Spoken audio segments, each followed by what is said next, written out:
Oh my God, let's try this shit again. I had just almost finished the damn video and I got a scam phone call that interrupted the video. It closed the video player and stopped the recording. One of those stupid heart, whatever is the new latest scam crap is on the robocalls. Oh my goodness. So let's start all over. It is, what day is it? It's Thursday? Is it Thursday or is it Wednesday? It's Thursday. I think it's October 1st. 2nd, 3rd, 4th. Yeah, it's October 1st. 2nd, 3rd, 4th. No. It is not, because Monday is the 4th. Sunday would be the 3rd. Saturday is the 2nd. Friday is the 1st. Today is Thursday. So today is the 30th. Today is Thursday, September 30th. And it's 5:39 p.m. I am at the Landstar Laredo terminal. And somebody corrected me in one of my older videos, my other Landstar Laredo terminal video. This is only like the second time I've been here. And they told me it's not a Landstar terminal. Lot of Landstar trucks here. I don't know how it's not a Landstar terminal. They said that it's not owned by Landstar, it's owned by an agent. That may be true. I don't know the corporate structure of Landstar or, you know, all their business dealings and how everything is structured.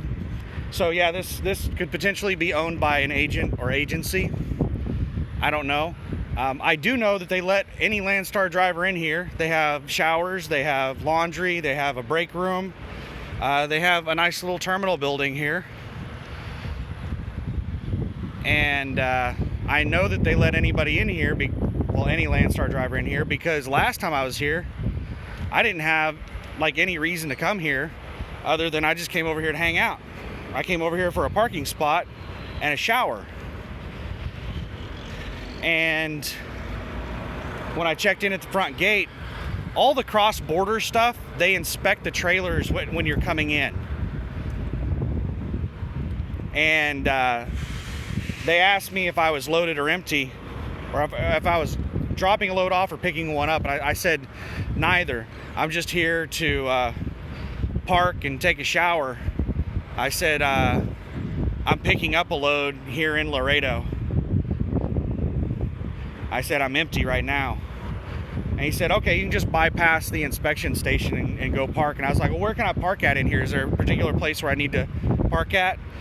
And, you know, he was really cool and explained to me the different parking areas and stuff like that.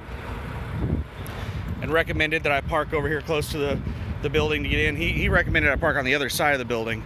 I'm parked over here for a different reason. But anyway, yeah, this might be an agent terminal, not technically owned by Landstar corporate, but I'm just going to continue calling it the Landstar Laredo terminal. People can get mad if they want. So I'm down here at the Landstar Laredo terminal because I have a load that's delivering here in Laredo. As part of the instructions for this load, I'm not dropping it off here. I'm not delivering it here. But as part of the instructions for the load, I'm supposed to bring it over to this place and get it inspected before I take it over to the other place and drop it. I'm dropping it at a Penske warehouse. And I came over here, I got the inspection done. They actually inspected me twice because there was somebody in the line. Sorry, the wind's blowing real hard. I'm trying to find a spot that's not so windy. They had somebody in the line, and the line was like, this place is really busy. The line was long, and there was somebody that, I don't know what they did, like they crawled into their sleeper and started taking a nap or something. Maybe they thought that the inspections were going to take a long time or something, but like he was holding up the whole line because he wasn't pulling forward into the inspection bay whenever it opened up. The inspections only take like 5 minutes. And So they started doing inspections in the line, and they inspected me in the line, and then the guy tried to print out the inspection. He was like, crap, I accidentally deleted it and I can't print it out. I'd have to redo the whole thing. He said, just go ahead, the guy's out of the way now, just go ahead and pull into the bay and they'll do the inspection all over again and they can print it out. And I was like, all right. So they inspected me again in the bay. I still haven't gotten that damn printout, by the way. They told me I have to go back to the office. They're sending me around in circles to get that printout for the inspection. But passed 2 inspections there. And one of the things I wanted to do while I was here is they have a mobile DOT inspector. There's a couple of companies that they contract with. One of them is TA. There's like a TA inspector or a TA mechanic that just drives around on the lot working on stuff. And there's also Southeast something. I forget the name of the company. There's several of them. They have tons, like 4 or 5 trucks of them that drive around and do inspections on equipment and do work on them. And so I flagged one of them down. I was like, hey, I need a DOT inspection on this trailer. The DOT inspection on this trailer hits the 120-day mark on like Monday. And Landstar DOT inspections have to be done every 120 days. Now, they're regular 1-year inspections, so as far as DOT is concerned, after 120 days, I'm still good. It's just a Landstar thing that they have to be done every 120 days. It's for one of their ISO certifications. Well, he said that there were 6 people ahead of me to get DOT inspections done, so he wasn't sure if they were going to get to me today. So I was like, all right, that's fine. We'll take as long as we need to take. So he said he took my number down and everything. He said he'd get to me when he could. And I'm sitting in my truck, and just about a half hour ago, he comes up, knocks some. At this point, it might have been about an hour ago. Yeah, it was about an hour ago. I almost forgot I spent like 30 minutes making the last video before it got interrupted by one of those fucking scam calls. Oh, I hate that robocall bullshit. I have enough annoying phone calls from Landstar agents, and then I have robocalls. It's just so many nuisances. I normally have my phone on Do Not Disturb. But anyway, they came up to me about an hour ago and told me that they did the DOT inspection. And I was like, oh, okay. And he said I failed it. And I was like, what? And they said they need to do a whole bunch of work. And he was talking about some stuff, and I was like, is the mechanic still here? And he's like, yeah. I was like, all right, I'm in the truck. Let me just step out. We can talk in person. And he's like, yeah, I'm standing right outside your truck. It's me. And I was like, okay, well, give me a minute and hop out. And I hopped out and I talked to him. And he said I failed the inspection. He said that my airlines right here, there were 3 things that they're going to do on the truck. My airlines right here. He said that he has to weld a mount on the airlines. The airlines look legal to me, but right here, I'll show you. Oh my goodness. You see this bar? This bar is supposed to be up like that. It's really heavy, and there's nothing supporting it over here at the end. So it has snapped because of that. And you can see where the bar is snapped right there. And they said that they're going to have to weld that. So, okay. They also said some of the brake pads are low. They're not illegal. I'll show you the brake pads. They're not illegal. They're just low. So that's more of a preventative maintenance thing. They want to replace some brake pads.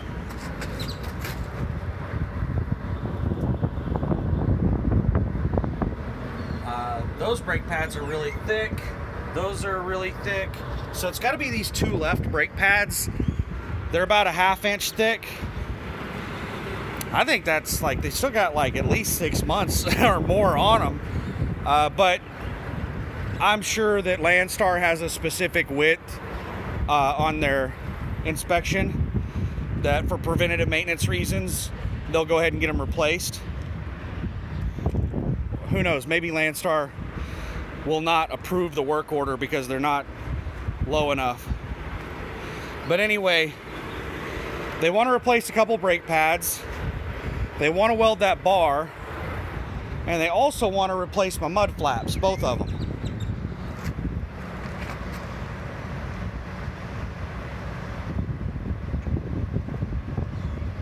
Now, the reason they want to replace the mud flaps is because this bolt has come loose on both sides. These are brand new mud flaps. These mud flaps are 3 months old. This Olympic Trailer Services in Laredo, Texas, they're the ones who did the DOT inspection on this trailer 3 months ago. Or 4 months ago, I take that back. Yeah, 4 months ago. 4 months ago, they did the DOT inspection and they installed those mud flaps. Well, these dumb shits over at Olympic Trailer Services half-assed the mud flap install. Every fucking idiot knows that you don't install mud flaps like this. If you ever have a mechanic install mud flaps like this, tell them to do it right. If you install mud flaps like this, the bolts are eventually going to wear through. You're supposed to install mud flaps like this over here. There's supposed to be a bar. There's a kit that has a bar that goes across that keeps the bolts from wearing through the mud flap. So that's just a really half-assed mud flap. Let's see if there's some other dumbass that installed it improperly. No, this one has the kit with the bar. This one has the kit with the bar. Kit with a bar. Kit with a bar. Okay, apparently I'm the only one that has a trailer that was operated on by a fucking moron.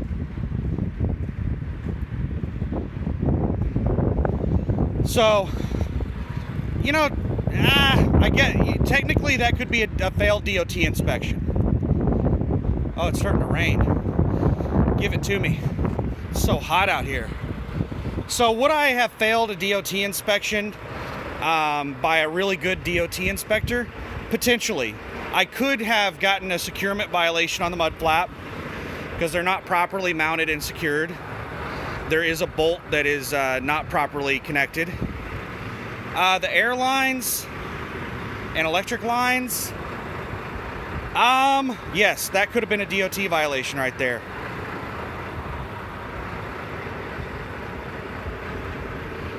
They could have gotten me for not properly mounted or secured.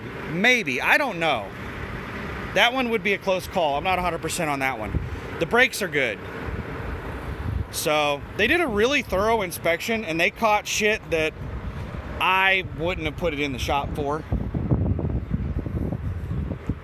I mean, I guess, you know what? Working at USA Truck has really gotten me, it gave me a lot of bad habits.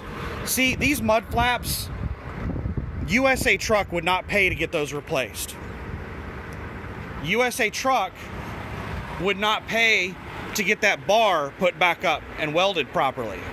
They would say that the air lines are being held up by the springs, and yeah, that bar snapped and all, but they're still secured. So I wouldn't fail a trailer on a DOT inspection because of the way that, like, I was trained at USA Truck. Like, my first few trailers that I hauled for USA Truck, oh my God, I had a laundry list of shit that I wanted repaired on them. And they just kept refusing to do all the work. They're just like, no, that's not a DOT violation. Nope, that's not a DOT violation. They would only work on something if it was if they thought it was a DOT violation. There was some shit that was definitely a DOT violation that they refused to fix.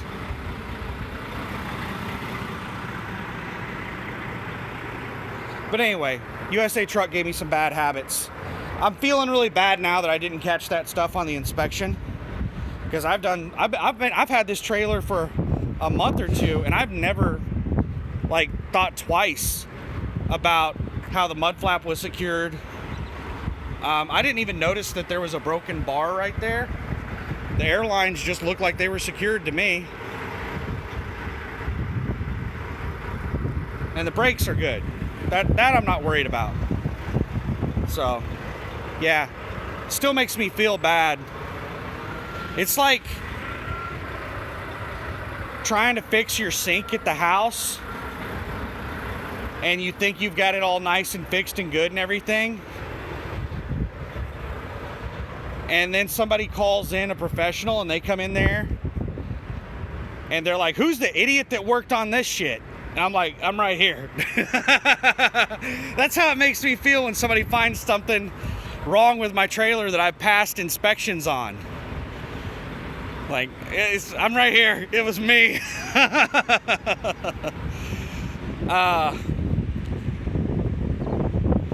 But anyway, they said it was too late in the day to do all that work now. They said Landstar Corporate has closed down for the day, and they told them to call back tomorrow. So they asked me to move from where I was at, which was the dirt lot at the end of the building over there. Down there at the end of the building. This building right here that's got the trailers backed up to it, that end of it over by the crane, there's a dirt lot over there, and that's where a lot of the mechanics do a lot of work. They used to have a tire rack there with tons and tons of tires and stuff, and they were constantly over there working on tires. I didn't see that tire rack over there today. But they asked me to move off the dirt. They don't want to work on this thing on the dirt. So he actually asked me to hop in his van with him, and he drove me around to find a spot, and he found this spot, and he asked me to pull the trailer into this spot, and he told me that I needed to be completely disconnected from it. And I said, when you mean completely disconnected, do you mean like all the lines, or do you mean like completely disconnected, like I detach from the trailer and pull away from it? And he said, you need to be completely disconnected, as in you need to detach from the trailer, drop it, and park somewhere else. I'm like, all right. So I disconnected from it and parked right next to it. There's another open spot over here. If somebody happens to park in this spot tomorrow before the mechanic gets here, then I'll have to pull out of that spot that I'm in to give the mechanic room to work on it. That's the reason I parked here, was to kind of like reserve a spot next to it. That way, if somebody takes that spot on the other side, at least I can pull out of this spot and give the mechanic this spot to work on it from. But hopefully nobody parks here, and the mechanic can just pull up right here. So if you haven't figured out, I got a load to leave the house on going to Laredo. And also, if you haven't figured out, I left the house.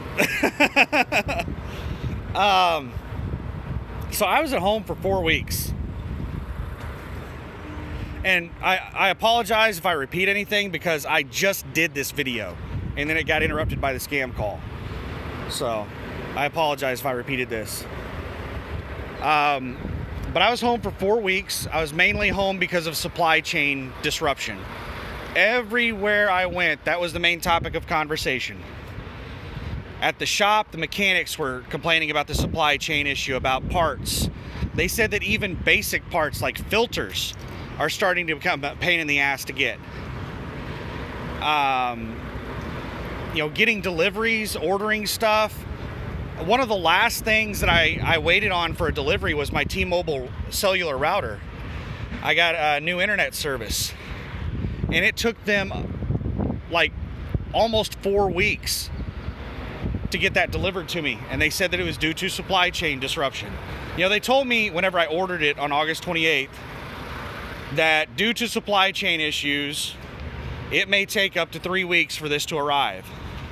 And I'm like, well, damn, that sucks. Okay, go ahead and ship it. We'll see how long it takes. They said it could take between 1 and 3 weeks. It ended up taking longer than that, not because of supply chain issues. It took 3 weeks because of supply chain issues. But then there was some other shit with the order that they screwed up on. They couldn't figure out how to fix it, so I ended up having to cancel that order and reorder. But luckily they had them in stock at that point, and they were able to ship it out like immediately. But yeah, I was home for 4 weeks because of supply chain issues. So as soon as I got that delivery Monday at around 5 p.m., I immediately started looking for a load. I was looking for a load even before that. I was looking for a load on Friday. I was looking for a load on Monday. Because I got the tracking number for that shipment on Friday. I knew that it was going to arrive on Monday. But I didn't find a load until Tuesday. It was Tuesday around 3 p.m. I got a load alert of this really awesome load. It was almost perfect. The only thing that wasn't perfect about it is that it picked up the next day. I was like, shit, if I get this load, I'm going to have to get ready and leave right now. I don't like doing that. I like to have a couple of days, before I leave the house.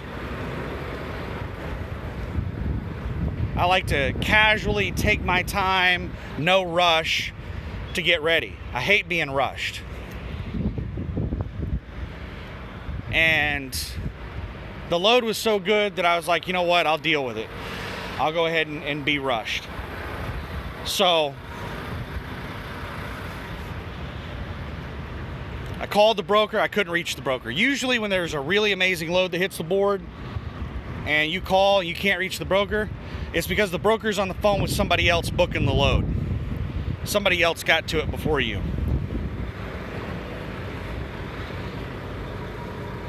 Well,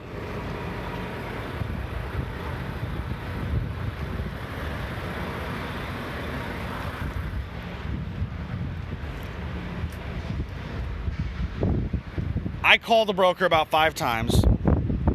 I left a voicemail, one voicemail, and I texted the broker. The broker responded to my text after about 15 minutes and told me that the load was still available, and I was like, awesome, I would like to get the load, but would you mind giving me a call so that we can go over the details before we book it? And so he gives me a call, and I just verify information. Is the rate on the load correct? Is the weight correct? Is there anything else you forgot to mention on the load?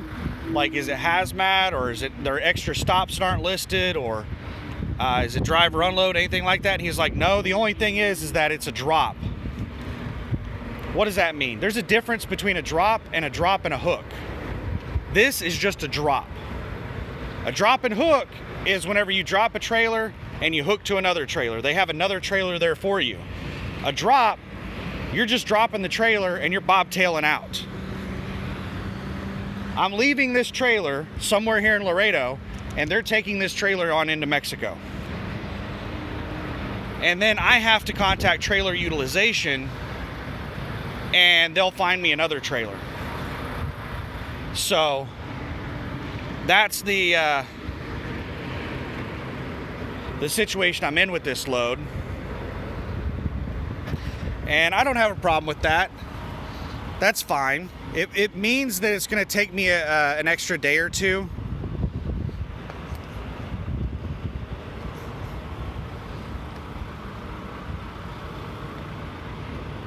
To probably find a load, because I can't book one right now. I have to wait until I get that trailer to book a load, and usually whenever I find a load, it doesn't pick up for a day or two. So I can't book something now that's going to pick up when I know I'm going to be available. I'm going to have to wait until I'm available and then book a load. So that's going to cost me a day or two, most likely. Not a big deal though, I don't mind. This load's paying crazy money. So he told me that I have the load guaranteed 100%, but he said that he was out away from the house right now, and he would send me the email with all the information once he got home. So I was like, all right, cool. He said, just send me a text with all your info on it. So I did. He replied back, said he got the info. And then it was like 3 hours later that he finally sent me all the information. So as soon as he told me that it was 100% guaranteed I had the load, that was around 4 p.m. Tuesday. I started running around trying to get everything ready. It took me about 4 hours to get everything ready. I ended up leaving the house at about 8 p.m., drove over to the truck, and then it took me about 2 hours to get everything loaded in the truck and get the truck ready to go.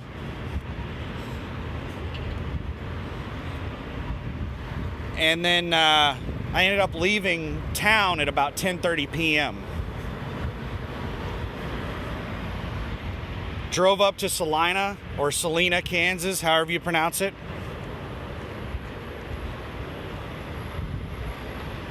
And I stopped at a mom and pop truck stop in Salina and waited for my appointment time. I didn't have enough time to take a full 10-hour break, so I just did a split. I took a 7-hour sleeper break there at, no, it was 8-hour. 8-hour sleeper? Was it 7? I can't remember. I think it was an 8-hour sleeper break. And then I drove over to the shipper. I got there at like 11 a.m. It was about 11:30, and my appointment was at 1. And I told them I was there to pick up a load, and they were like, going to Laredo? Or no, they asked me, I forgot how it went, but the guy was super casual. He didn't ask for any like pickup number or anything like that. I told him I was there to pick up a load going to Laredo. And he was like, good. He said, what are you here to pick it up in? And I said, 53-foot dry van with Landstar. And he said, he said, you know, this is only one pallet, right? 120 pounds. And I was like, I thought it was 1,200 pounds. He said, no, it's only 120 pounds. I was like, all right, that'll work.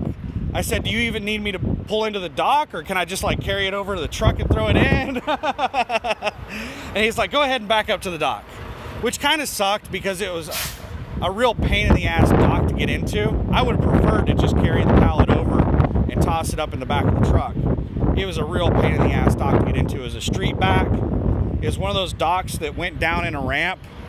It was, you know, the dock floor was ground level, and so you had to go down below ground level with the trailer to get even with the dock.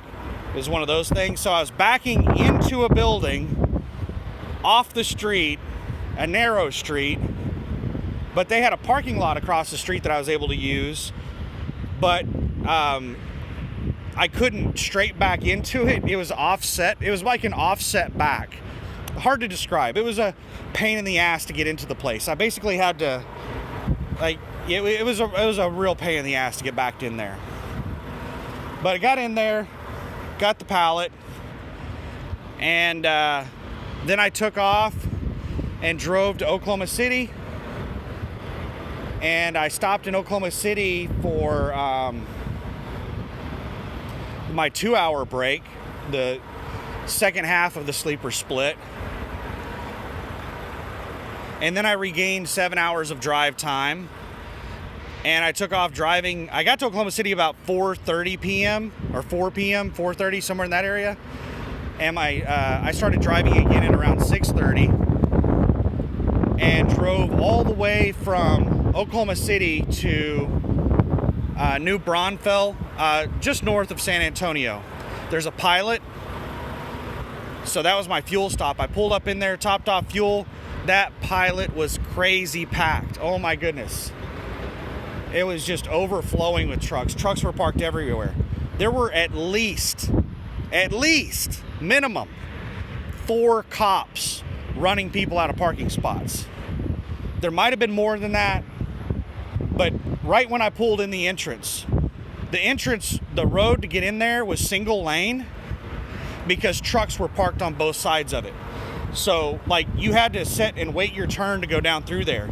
And the cops were running all those people out that were parked up and down that road that were making it single lane. There were at least 4 cops there running all those trucks off. And they were out there with their floodlights on, and like they were making their presence known. They had all the lights on. So I got in there, topped off fuel, and I was like, shit, I'm gonna have to find another place to park. And I had 15 minutes left of drive time whenever I got there. I was like, I don't have enough time on my clock to go somewhere else. So I started looking for another place to park, and I found another place, but it was about 20 miles away. So I switched over to personal conveyance, and I started to drive. You know, I started to leave and go drive down there. And as I was leaving, I saw an open spot, and oh my goodness, I did a U-turn and got lined up perfect for that spot and slammed into there. Oh my goodness, I was so lucky to get that spot. And I was so lucky to get set up that perfect. I did a really amazing job backing in there. Which is crazy because driving one of these trucks is a skill that if you don't use it, you lose it. And me taking a month off, I get really rusty whenever I come back.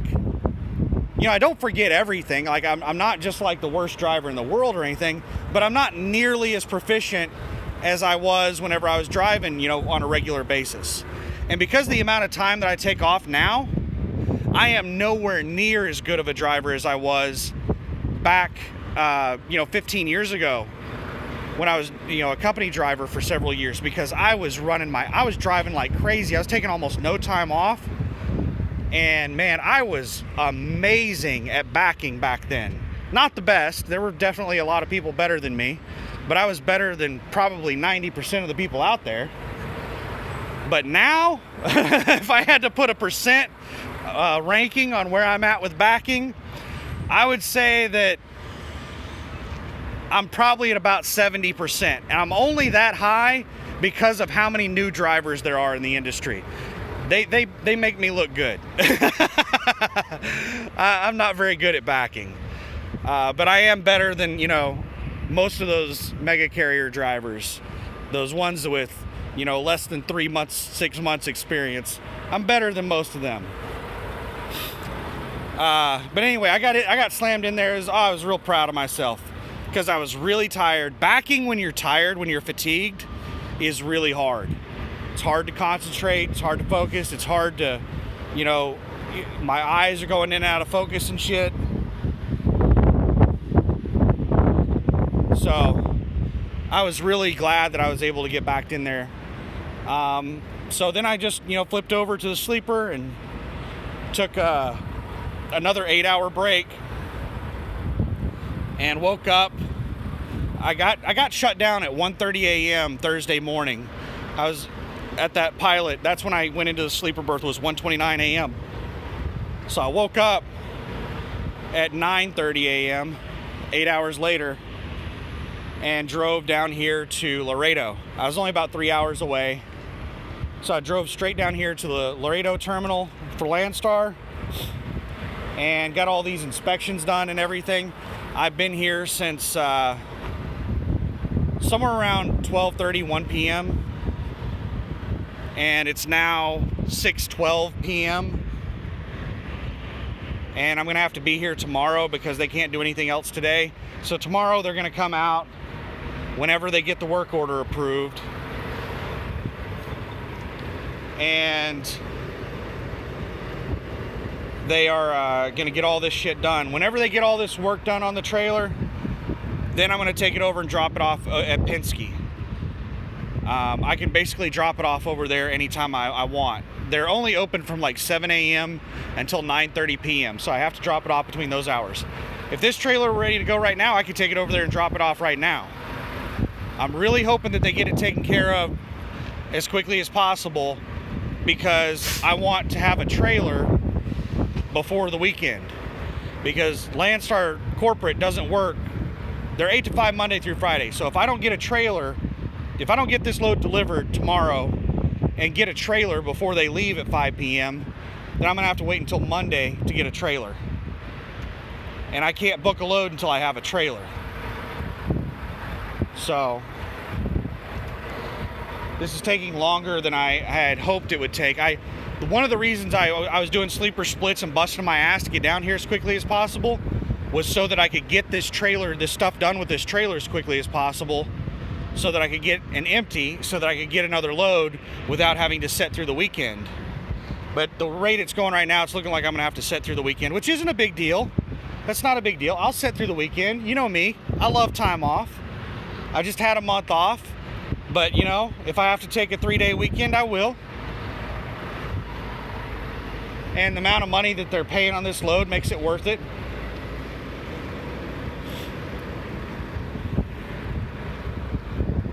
So let's talk about this load and the kind of money they're throwing at me.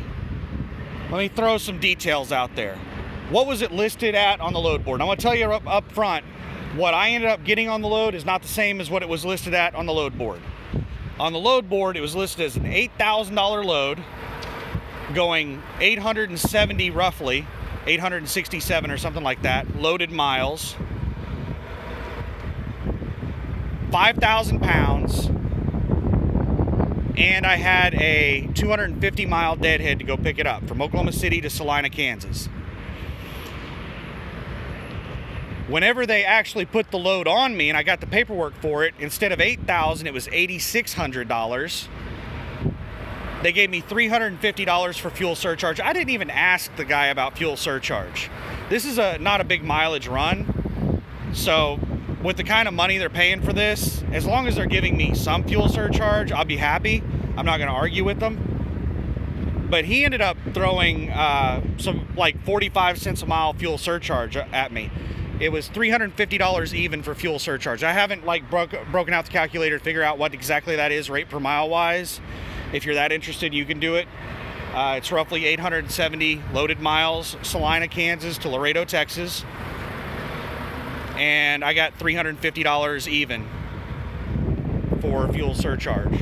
It's somewhere roughly in the ballpark of 45 cents a mile, 42 cents a mile, somewhere in there, which is higher than the 34 cents a mile that Landstar has listed for this region. So he hooked me up. You know, extra $600 on the load. It's all good. So I'm happy with it.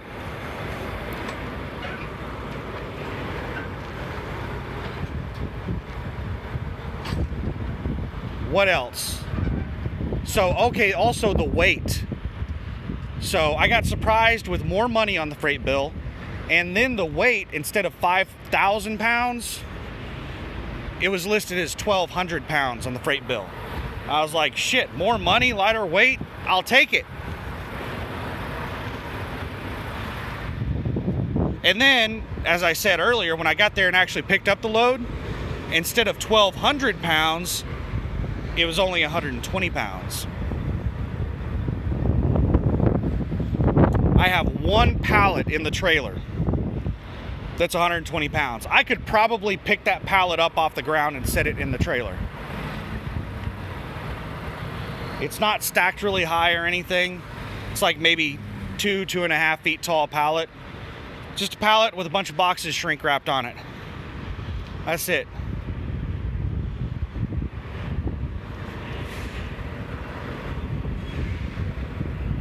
Really amazing load. What I end up making on this load is $5,725.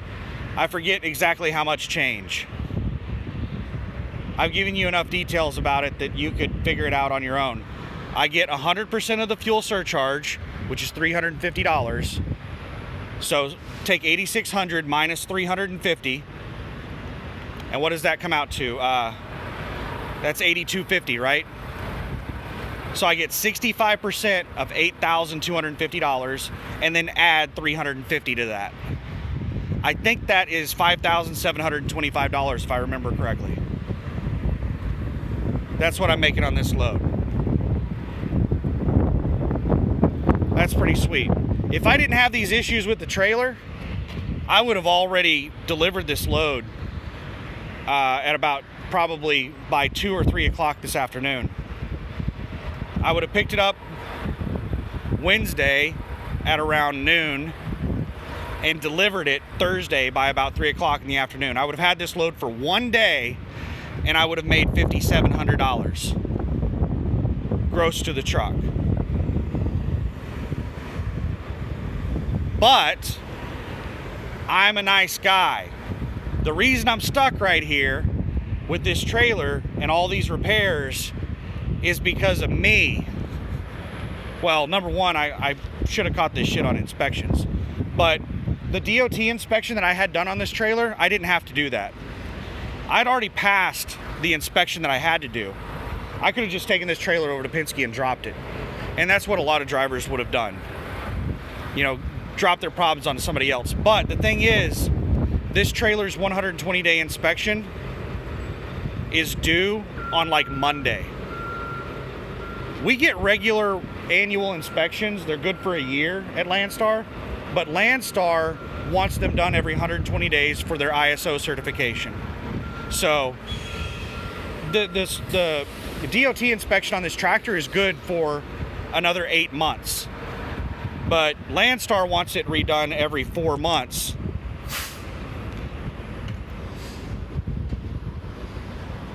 So I don't want to drop this off onto somebody else and then they have to immediately go get an inspection done on it. I've had this trailer for a couple of months. I think I've had this trailer for almost over 3 months.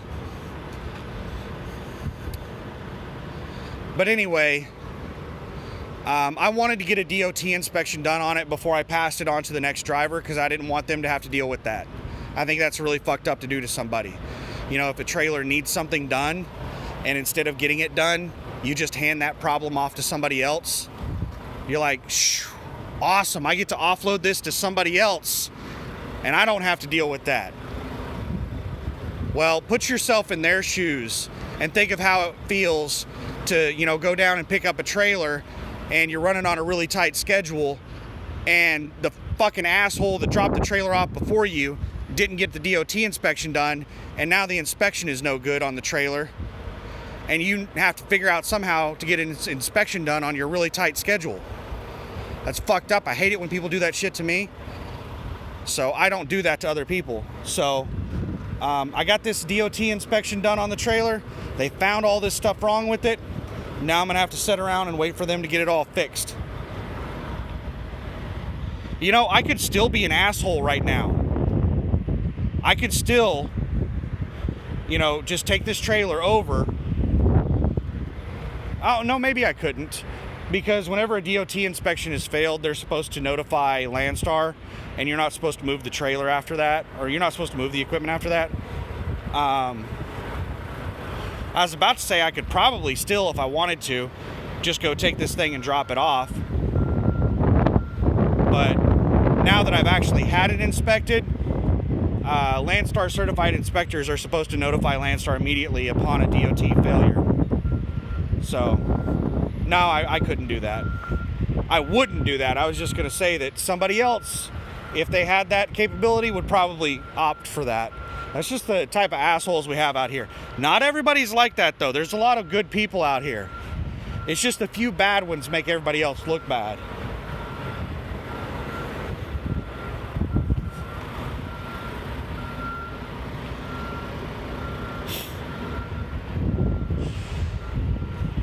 Yeah, the Penske place I'm delivering to is just a couple miles down the street.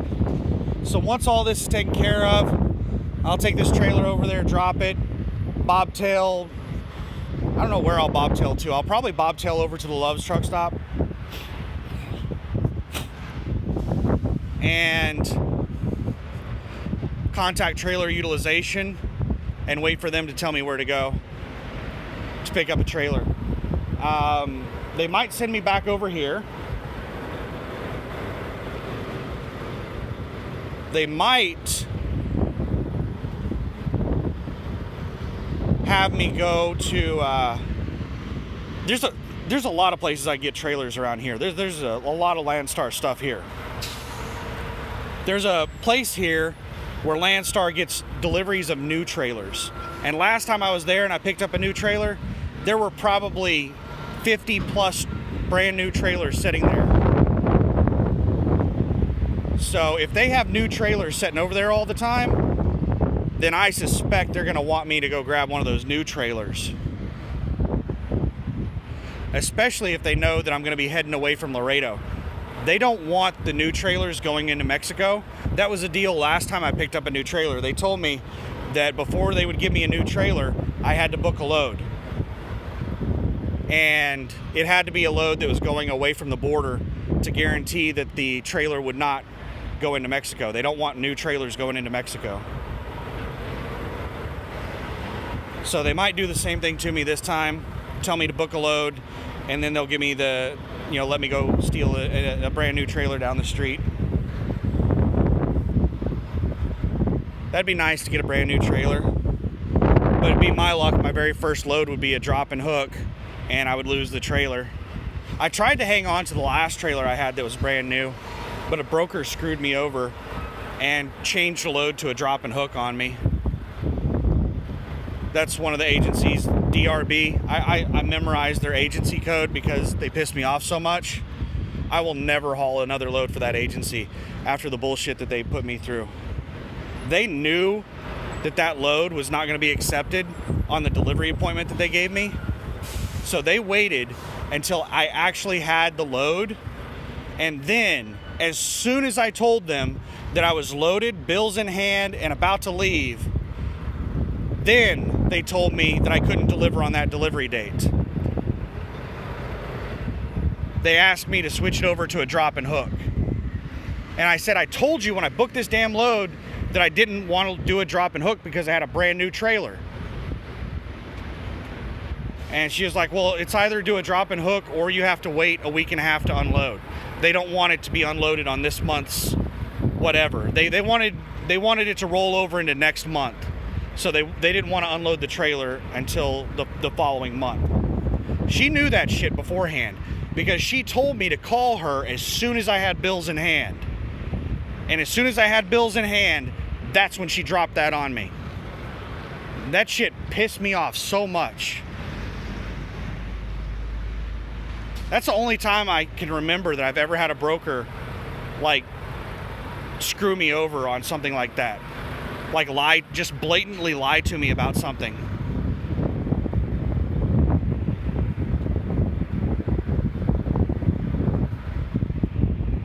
Bait and switch. It's what she did to me. But anyway, let's wrap this up so I can hop in there. And I've been walking around in 100-degree temperature. I'm probably gonna go take a shower here in a minute because I was doing a bunch of work inside the truck and I got real sweaty. And then I've been walking around out here doing this video, and I'm out here in this heat, got real sweaty. So I'll probably grab my shower bag and head in there and take a shower in a minute. Get this nastiness off of me.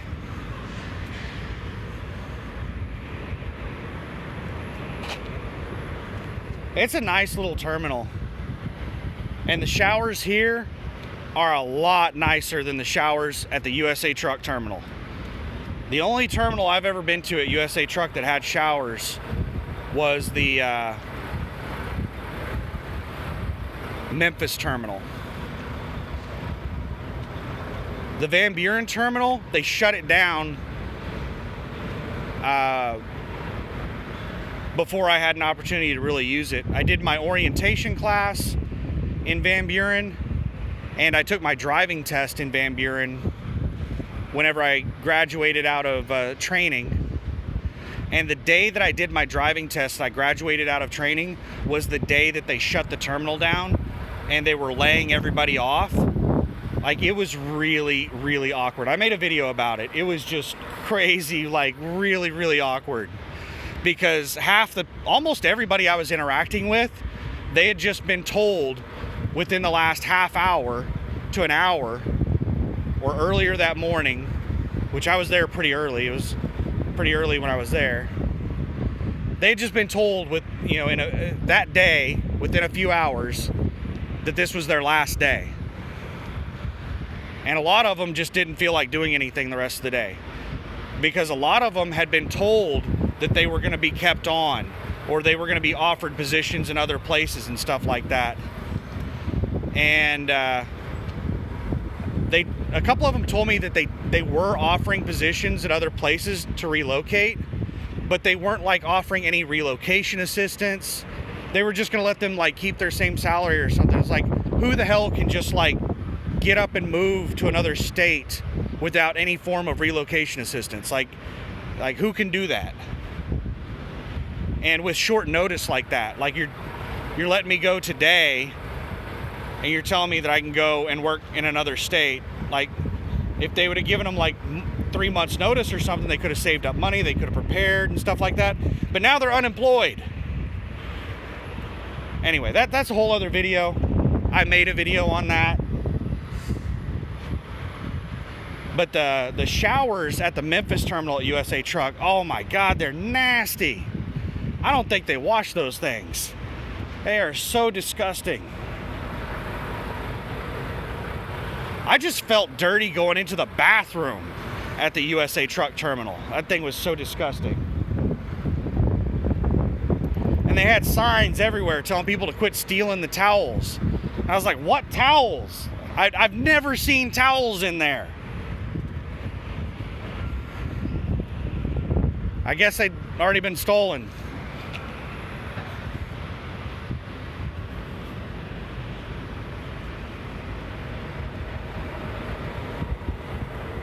But yeah, it was fun times when I was at USA.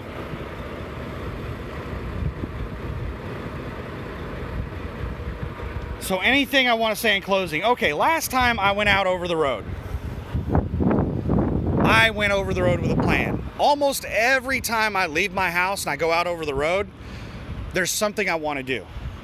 I get really excited to, go back out and run. I'm really excited about, finding a load on the load board. I love, booking loads. Like I don't know how to describe it. It's fun for me to go out and find really good loads. It's almost like a video game. You're searching for those unicorn loads. It's almost like a game to me to find really amazing loads. So I enjoy looking for good loads.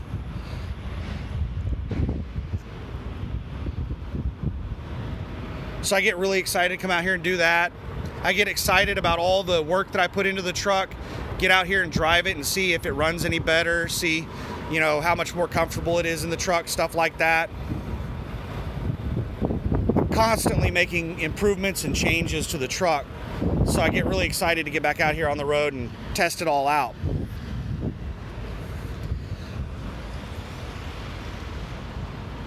Last time I went out over the road, I wanted to run up north, just back and forth across 90. I was trying to find a load going up to the Pacific Northwest, up there around Portland or Seattle.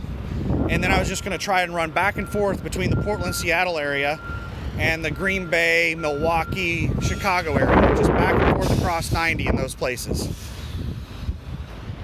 I did that, but I didn't go back and forth like I wanted to. I just did it one time and came home. I wanted to stay out longer, but I had things I had to get to the house and do. This time what I'm wanting to do is run 10, because there's starting to be some winter weather in the mountains, and I don't really want to deal with any winter weather. So I'm going to try running 10 this time. If I don't end up running 10, then I'm just going to try to avoid the weather. That's going to be my goal this time. But what I would really like to do is just run 10. Does that mean running, you know, coast to coast? What I want to do out of Laredo is find a load going to Southern California and then get a really big load out of Southern California. I would like to go coast to coast, you know, back and forth between Savannah, Georgia, or Jacksonville and Fontana. That would be amazing. But I would also be happy with just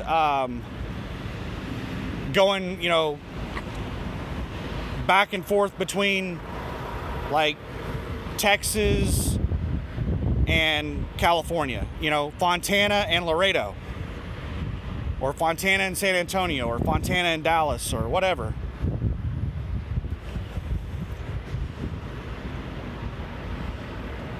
Because a lot of times those really big mileage loads that are going coast to coast, those like 3,000 mile loads, it's going from like Fontana to Jacksonville, 2,800 mile loads, those things pay about 10 grand.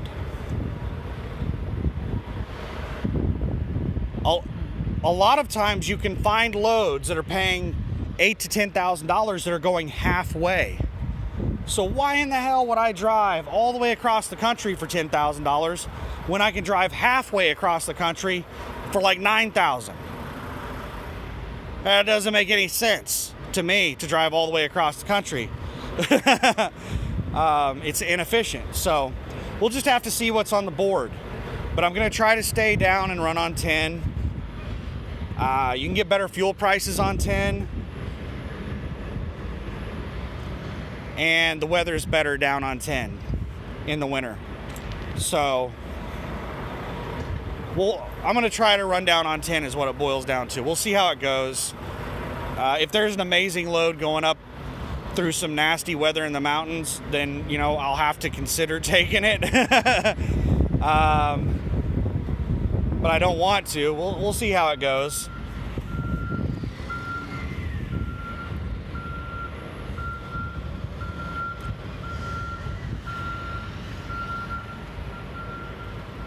But that's what's going on with me right now. I'm just sitting in Laredo waiting for Landstar to approve a whole bunch of work on this trailer that failed the DOT inspection.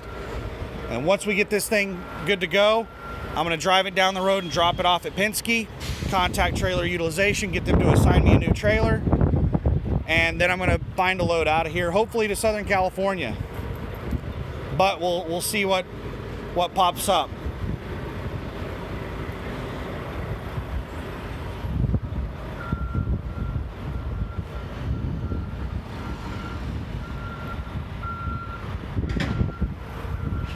But yeah, I'm going to crawl back in under the air conditioning. I'm starting to get really, really sweaty out here. Luckily, though, the sun is being blocked by some clouds now. But, yeah, I hope you're having a great week. Well, the weekend is near.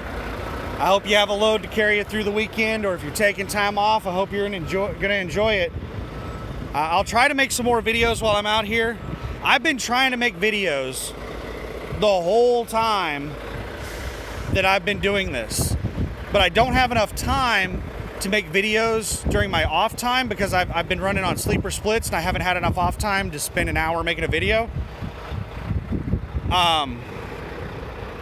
So I've been trying to make videos the entire time I've been driving, but they keep getting interrupted because, you know, if you do this for a living, you know how crazy the sons of bitches on the road are.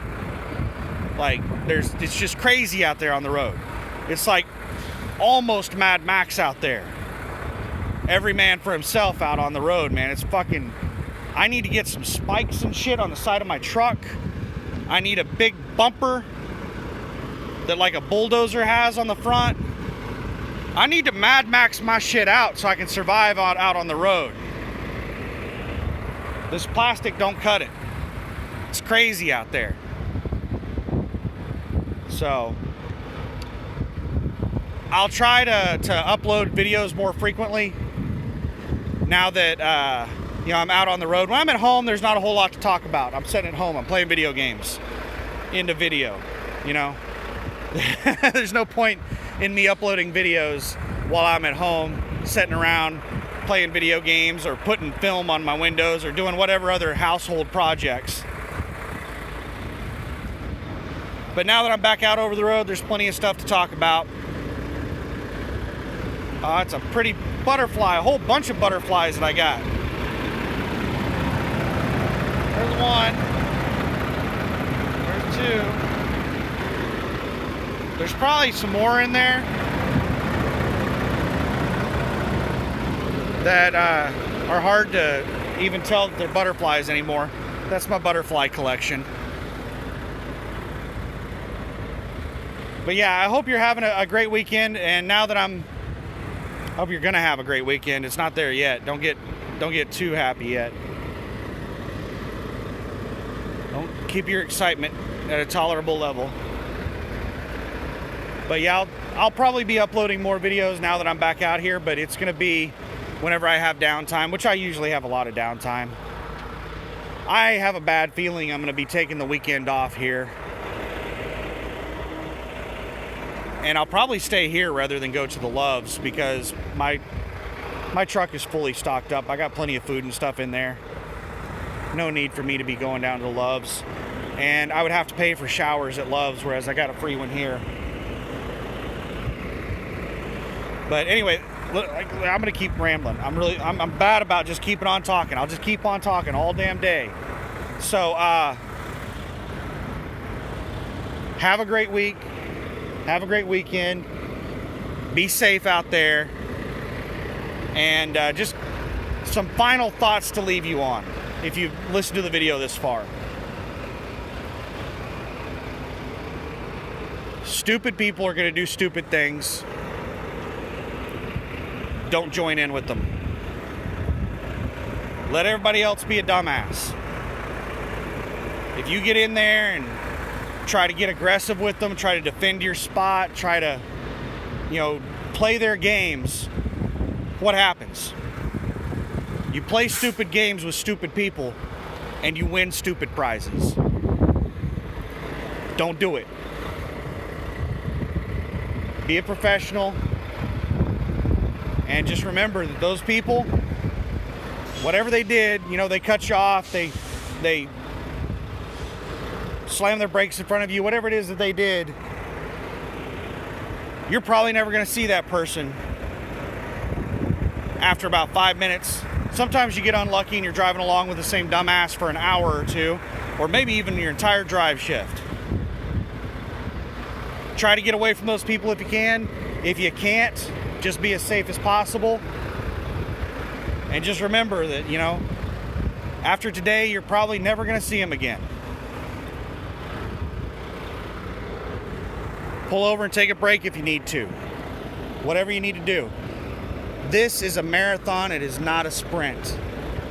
You get out here, you get real aggressive, and you just drive like an asshole, you're probably going to have a short career. Just chill, man. Chill, Daddy. Daddy, chill. I forget if it's Chill Daddy or Daddy Chill. I think it's Daddy Chill. Daddy Chill. All right. I'm gonna keep rambling if I try to think of something else. So I'll end it there. Thanks for listening. Thanks for watching. Have a good one. Be safe out there. Bye.